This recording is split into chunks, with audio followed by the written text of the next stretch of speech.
Niat hati mencari nafkah, seorang warga Kasemen, Kota Serang, Banten justru menjadi korban penyiksaan dan tindak pidana perdagangan orang atau TPPO di Kamboja.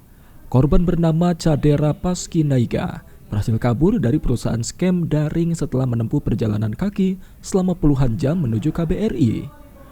Korban menceritakan awalnya tergiur tawaran kerja di rumah makan Vietnam melalui media sosial karena sulitnya mencari lapangan pekerjaan di Kota Serang.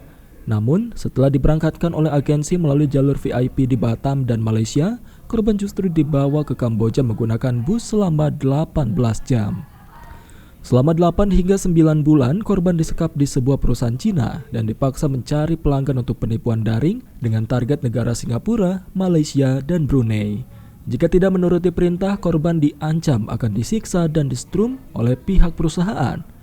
Korban akhirnya berhasil kabur bersama 23 warga negara Indonesia lainnya dengan berjalan kaki sejauh 125 km selama 23 jam untuk mencapai KBRI.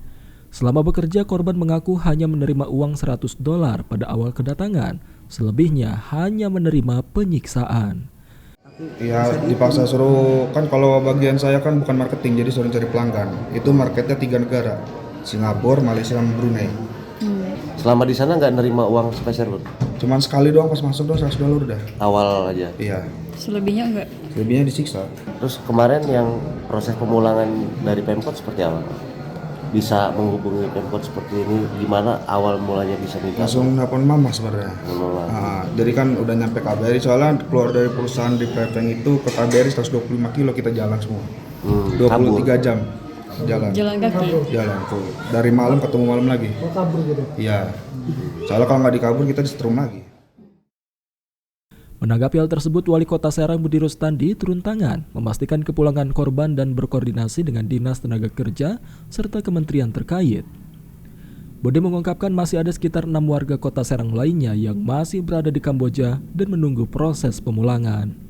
Wali Kota menghimbau masyarakat Kota Serang agar lebih waspada terhadap tawaran kerja luar negeri dengan prosedur yang tidak jelas. Adalah upaya saya, kenapa saya selalu sibuk mendorong investasi, dan keluhan dari maminya ini bahwa kerja susah Pak, semua harus bayar, sedangkan saya beli beras saja susah. Ya, dan dia tahu tuh kalau ke PT ini sekian juta, PT ini sekian juta di daerah sana. Makanya saya ingin membangun kawasan industri besar di Kota Serang ini agar bisa menampung anak-anak kita ini gitu loh.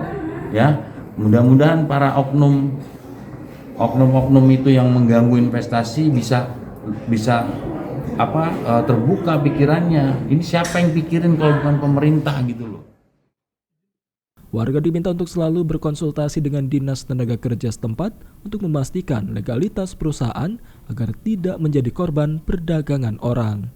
Dharma Wijaya, jurnalis Banten TV dari Serang, memberitakan.